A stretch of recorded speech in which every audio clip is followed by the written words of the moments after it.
guys, welcome back. Well, this is something different. I bet you didn't expect this. All the years that I have been teaching people to color in coloring books, it dawned on me. Nobody's actually really seen me do anything except color in coloring books. So I decided that I would just have some fun, and I did my own art. Over the next, I guess, weeks, months, a year, however long I am on YouTube, I'm going to start pushing some of my late beginning people and early intermediate people into doing a little harder things. I want to start teaching texture to you, which is really an intermediate skill. As a beginner, you're going to concentrate on getting your blends, learning your colors, and applying that to the paper in layers. Some of the beginning skills that by the time you're an intermediate, you're not going to be thinking about these things. When you do a fade, you're almost going to always do a fade the same way, smooth, clean. When you choose your colors, you're going to pick colors that aren't muddy. Now, for those of you who are beginners and you think, oh my God, I'm never going to be able to do this, I am pushing you along. I'm going to be continuing with the CMW blending. This is for beginners and intermediates both. We're on lemon yellow, which I will do after I do this picture. I was going to include lemon yellow in this video, but this video ended up being 50 minutes long, and I didn't think you guys would want to sit through something that long. And besides, it gets really hard to upload it onto YouTube. It takes about, for an hour-long video, it takes about 3 hours to upload it. What I did in this video and in my process video and in the last video I did, I wanted to start pushing you and showing you what your pictures can become. Now, fortunately, I'm in the position where I see a lot of your pictures. They get sent to me in private. I love them. I've seen some fantastic art.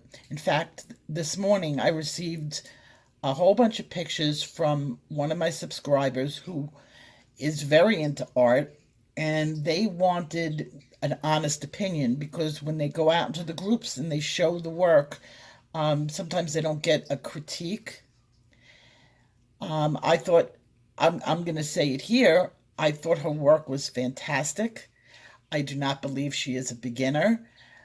She needs to be pushed into doing more texture on some of the pictures that you can do in the coloring books, because that's what you want to do is work with coloring books, and you're only doing a smooth gradient, and that's all you do, which is typical of what coloring book artists do. They learn how to do that one thing, and they keep doing it over and over. They 10, 20. By the time you're on 30 pictures of doing it all smooth, you're going to start to grow bored.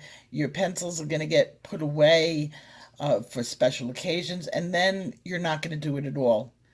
But if you have something that's going to push you, drive you, challenge you, your pictures do not have to come out perfect. Learn from them. And you want to learn art, and that's where you should be. The reason you're using coloring books is for the relaxation and the ease.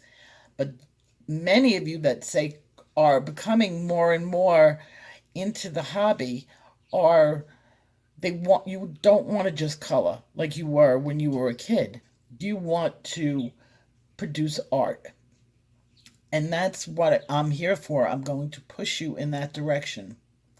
And that's why I think it is so important that I do not ignore my intermediate students, because my beginning students will benefit for this. If you can do 10 pictures using a smooth stroke, by your 11th picture, you're going to start to grow bored.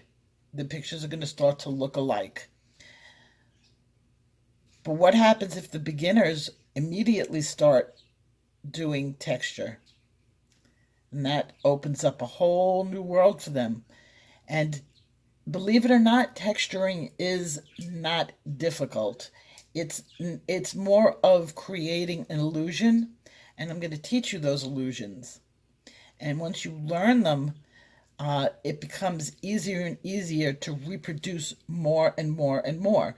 If you can do a basket weave for a picnic basket out of a coloring book and actually make it look like a basket instead of just coloring in the lines, what stops you from then going out and doing a anything that would use a weave in it? You could probably do rope very easily. The world is opened up to you if you just learn how to do this, and then it stays more and more with you. So as you can see, I'm doing a bee. Let's talk a little bit about the picture. This picture came from dreamtime.com, and it is a photo. It provides you with photo references. I realize this bee is out there on the internet. Other people on YouTube have used this bee. I want to give credit to the photographer. I did purchase the picture that I used. I actually did it the right way. Pictures on the internet, as far as let's talk about reference photos, a lot of the photos I'm going to be using are going to be my own. I own them, and I'm willing to let other people use them. Some artists, not so much. They make a living out of the art that they produce, and they need to be paid for the art that they produce. So when choosing a reference photo, please be mindful of who took that picture. I always say that to myself.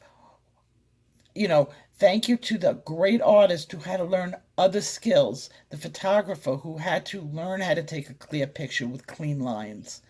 Thank you.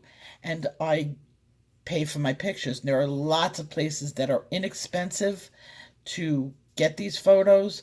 You can pay as much as pennies to $1 just to get a really clean, clear photo reference.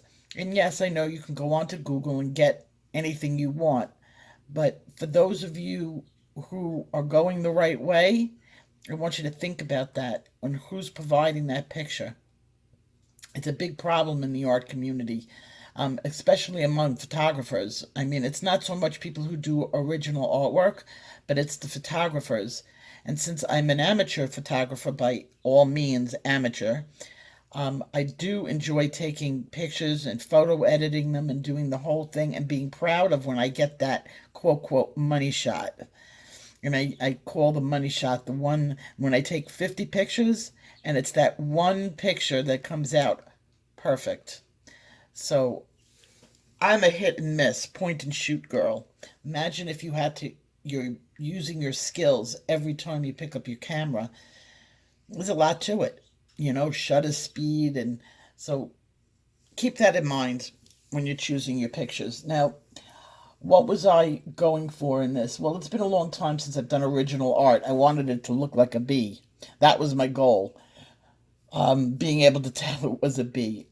I've never been much into sketching. Um, I always I always used crutches, and I'm going to teach you those crutches to getting a good sketch to do a picture. And I'm going to teach you guys how to do that too. There are tons of tricks. This isn't so much a sketching channel. I encourage you to go watch sketching channels too. I am a coloring channel. I will be using books. I'm going to teach you some tricks in those books to make your pictures look photo real. So that's all coming up on this channel. Lots of good stuff. So let's talk about the bee again. The pencils I'm using came from a very small palette. Mineral orange, cream. I did use grays with my yellows, but you're going to see I did it the proper way. And I'm actually, when I do the lemon yellow, I'm going to show you a method of how to use the colors that I always say are danger colors. How can you use them together when the picture needs both colors? So I'm going to teach that to you in the very next video I do when I do the CMW video. So here I'm using yellowed orange And my texture is a tiny fur tapered stroke. If you do this picture or attempt to do this picture, by the time you are finished, you are never going to have trouble doing eyelashes ever again. Basically, I put 1,000,000 eyelashes on a bee. If I was to do this picture again, granted you, it's probably been about 6 years at least since I've done original artwork. I was doing all my own artwork, and then I sort of got caught up with life and I stopped for a couple of years. And when I came back to art again, I started directly in the coloring books. So I was really rusty when it came to drawing this and remembering my process. Like, what was my old process? And so on here, don't look at my process. I'm going to teach you a much better way of doing this type of thing, an easier way. I took the long way around this picture. If I did it over again, it would have taken me half the time and probably come out twice as good. Although I'm very satisfied with this. This picture is actually getting framed, and I don't do that very often, but it's kind of my original artwork comeback picture.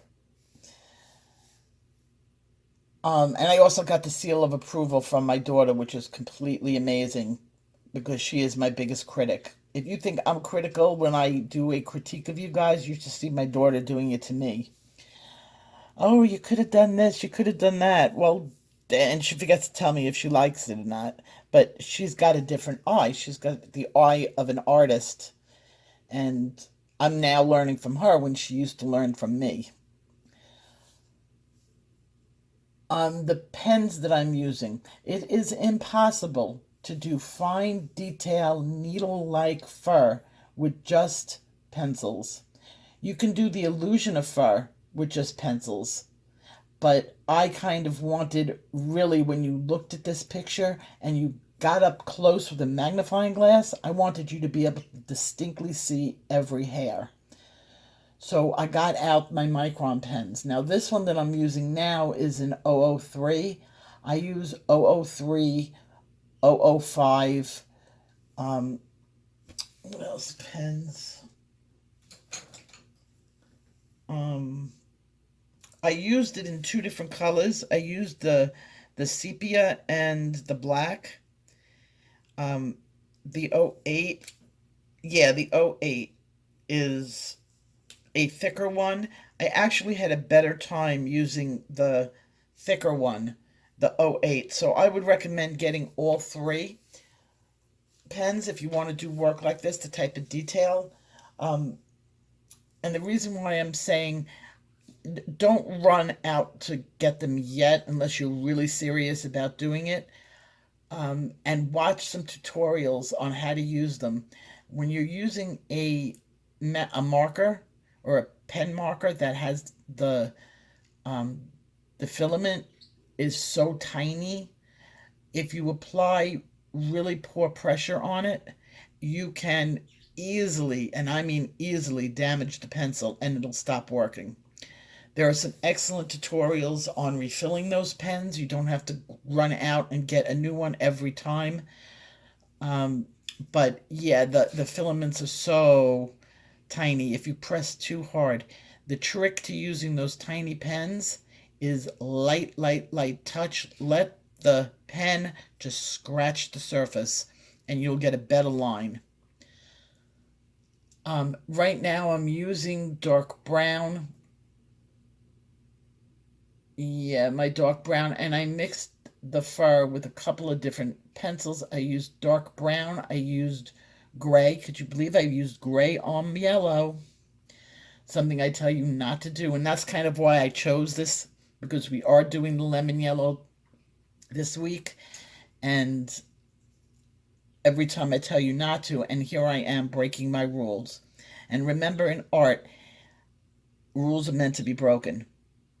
And a lot of the things that I tell you in the CMW class are for beginners. The CMW will teach you what to look for. It does not mean that those colors can't be used except for putty. Why is putty in the Prisma set?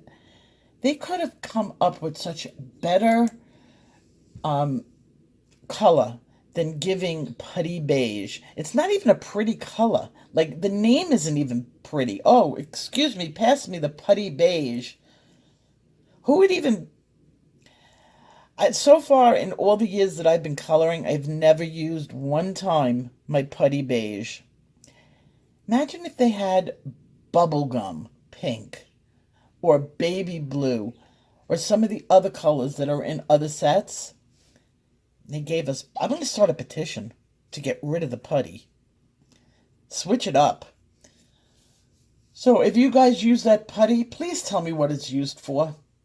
I would love to see it in action. In fact, like next week, I was thinking of actually doing the putty lesson and like going from yellow and then this week. And then we're just kind of moving along in the yellows now. They just get brighter and brighter.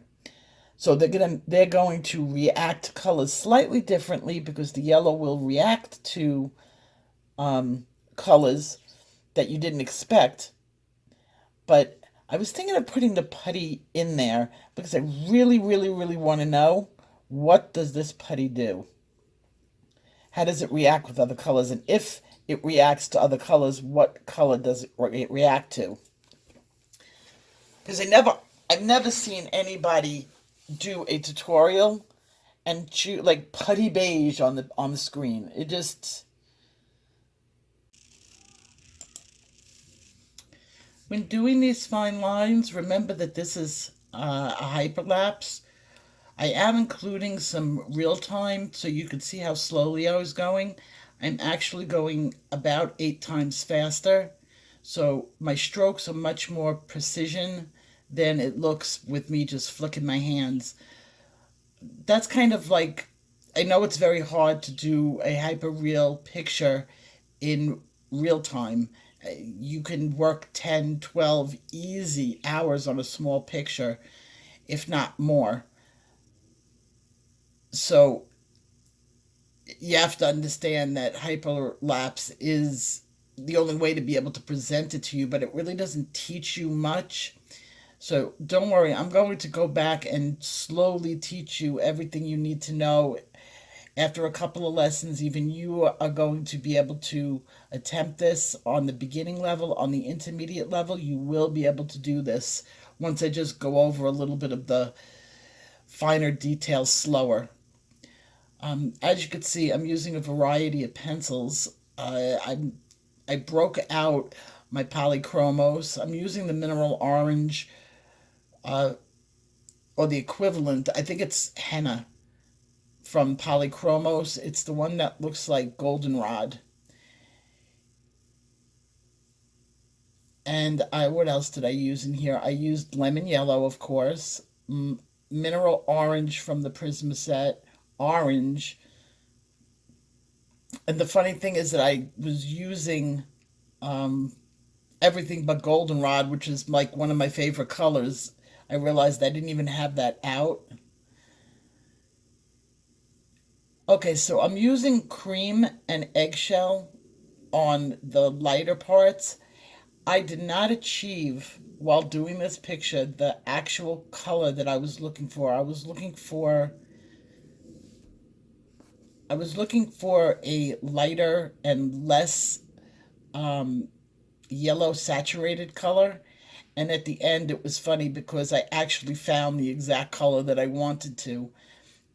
The paper that I'm using is inexpensive paper. I didn't think I was going to like this picture so much because it's my first one in 6 years.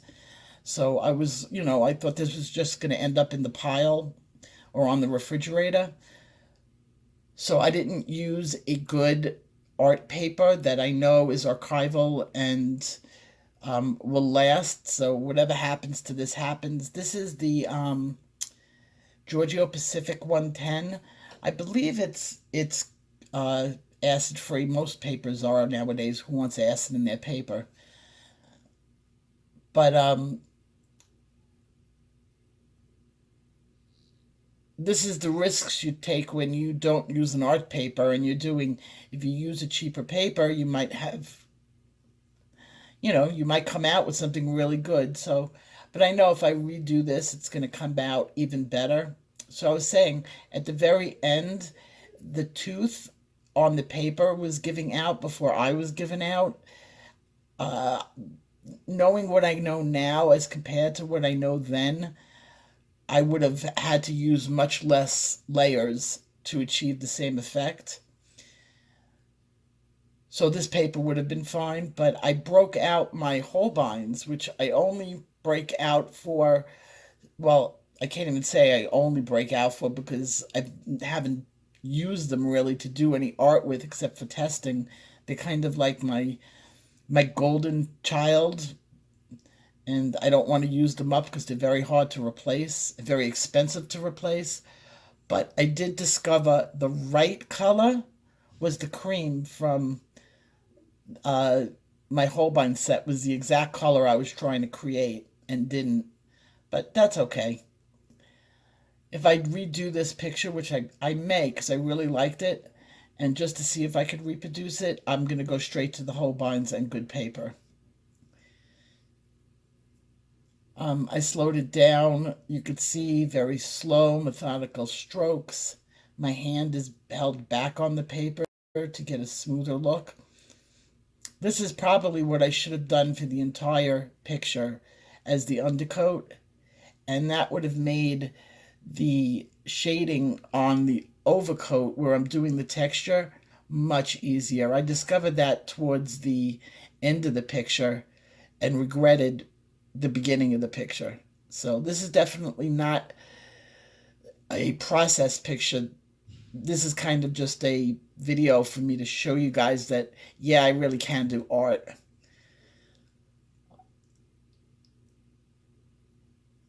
I th- I think what I'm gonna do in the next hyper real video for you guys, um, I'm gonna look for like something that I did personally, like that I took the picture personally, so that I can actually give you it.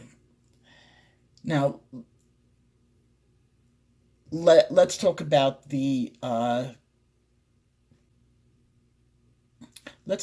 sketch a little. I also overdid the sketch, which is shame on me. But since I come from a graphite background, um, this is the way I used to do it. When you're doing it in a colored picture, remember the video I told you guys to make sure you watched on hard lines and soft lines? You really don't have to put in soft lines as your sketch.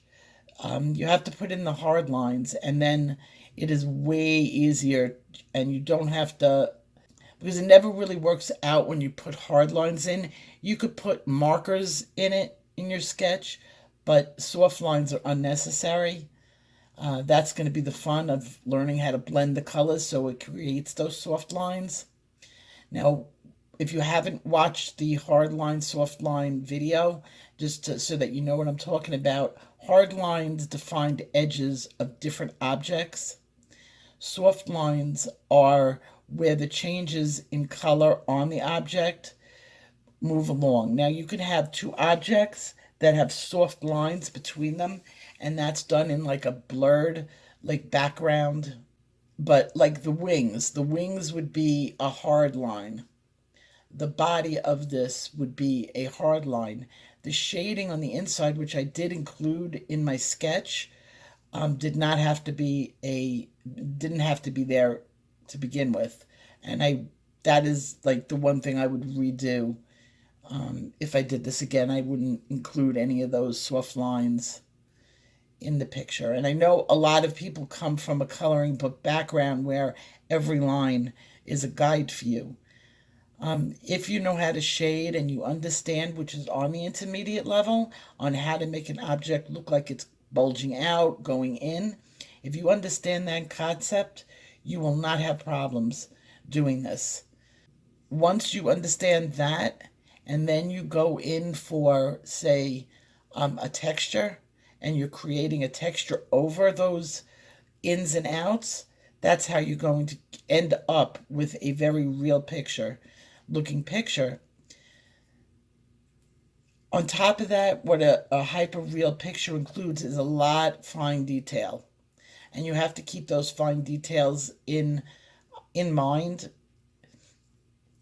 And that's why it's very hard to, especially for a beginner, to use just pencil. This technique I have done in just pencil.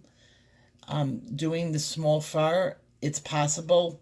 You don't need a pen, but if you are starting out, I highly recommend using a mixed media on here. So let's talk about what things that I used. Now, although you're not seeing it yet, it will come into view. I tried a new paint pen. These things are awesome. They are going to now be a staple on my desk. They're by the Triton Company. I'll leave the link in the description. It is a very fine point. I mean, they say it's 0.7, and that's pretty fine. Um, I mean, of course, it's not an 003. That would be like almost impossible. I don't think it would flow. But I was able to mimic, by lightening my touch, the same lines as I did with the finest black that I was using from the Micron, which was very surprising to me because some of the other pens that I use, like the Posca pens, you get a much thicker line. So this is going to be like an absolute on my desk. I also use Acrylico, but Acrylico is also thicker. And let's see what micron is this. I'm looking up on the Acrylico. It says fine marker, but it doesn't give a millimeter. Well, that's that. They don't tell. And I could just say from using them that it is a thicker line. These pens also were quite nicely opaque, except for the white, which was a little bit translucent, which was exactly what I needed. I didn't want a hard line when I was doing undercoat.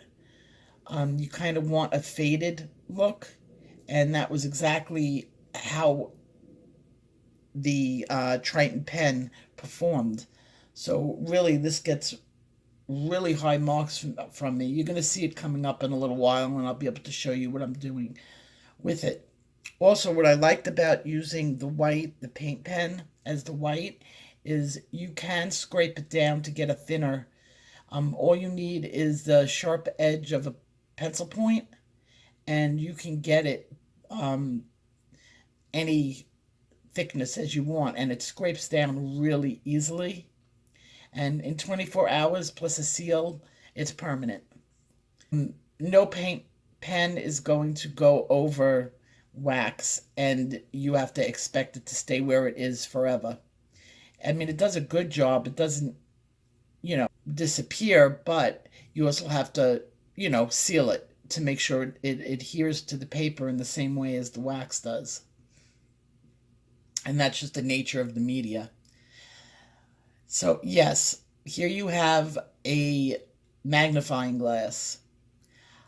It's almost a must when you're doing hyper real, at least with my eyes, it is, because the detail that you can create with the fine lined markers plus the magnifying glass is so much better than just the regular eye.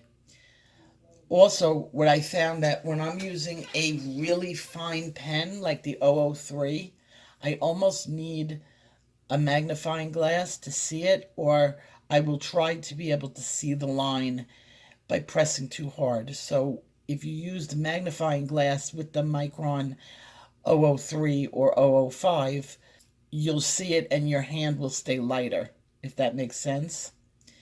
Because these pens really damage very easily. What I do suggest is practicing with it and keeping in mind that it does break very easily if you press too hard. And before you put this pen on your good paper, just to practice your lines, because it's a little bit different. Don't even attempt to fill in anything with it. This is a pen for fine, fine, fine details. Eyelashes, like veins in the eyes, you can use these pens for. So I've begun the wings, and I'm using a combination of white, lemon yellow, sepia, and cream. I'm just doing a simple fade from the outside to the inside, and that's actually the stained glass effect, which will be another tutorial that I give to you guys. So here I'm using a little bit light brown, you can see, and there towards the body I used some orange. Just cleaning it up. Now in the photograph, the wings were much lighter, so I took a little artistic leeway because, hey, it's my art, and I darkened them up. It was my choice. If I wanted to leave, if I wanted to do it exactly like the photograph, I would have used a lot more white and a lot less of the darker colors. I probably would have gone with just the cream and the white, or maybe eggshell and white to get them to be crystal clear. And I'm back just touching things up. And I was mentioning the pen. I realized that I forgot to tell you, when using those really fine marker pens, you have to go in between the wax. If you start coloring over the wax, it won't work out very well. But these paint pens right here, these were fantastic. You can go right over the wax, right over marker. And I'm going to show you very, very up close in the next tutorial when I'm actually showing you how I did the different effects in this, how I was able to skim these little marks down. I'm going to make it very easy for you. You know, it's funny because art is basically a whole bunch of tricks that just one person knows a little more tricks than the next. And if you just keep adding those tricks up, it's really not that difficult. So now this is why I'm using the magnifying glass, because I'm getting the fine line in between my wax onto the white of the paper or the magic marker that was there. If you do clog up your tip, I just find that I use a paper towel and wipe it down every couple of strokes, and that sort of keeps the wax from building up and clogging the filament. But then again, sometimes you got to sacrifice the pen for the artwork. And this is just more of the same. Just keep on going. And that's why it would have been easier to do it the other way, where I'd have an undercoating of it. But then again, I could have blocked up my pen, so I won't know until I try it the other way. And make sure you get the hairs going outside the hard lines, and that will give it a 3D effect also. I left this wing, the second wing, much lighter, so that it kind of, like, you see it in the distance, and I probably would have even made it lighter if I was doing it again. I like the effect. And all I have left on this picture is to finish up the details and, of course, the middle of the body, which is just more of the same. And what I'm actually doing is I'm kind of copying the body design, but not exactly, because I wanted to add a little bit of my own to this picture. And I'm just filling in with the pen. Now here you have, I came to the point where I filled in the body of the bee, and now from this point on it's just filling in where it needs it. More hair, more highlights, and you just keep going. Now I'm adjusting some of the color. I've got mineral orange added to the yellows, and that gives me like a orangey golden color. I may have added in a little bit of brown, which I did, and darkening up the blacks. Here I'm using the Triton paint pen, and I'm able to get a really fine line. I was doing a little bit thicker here because that's what the picture had, but I'm able to also get a really fine line with it, which worked out really well. Because my gel pen, my white gel pen is probably all clogged up. It's not working right now. So this was perfect, and this never clogs. And now I'm just working on the shadow and cleaning things up.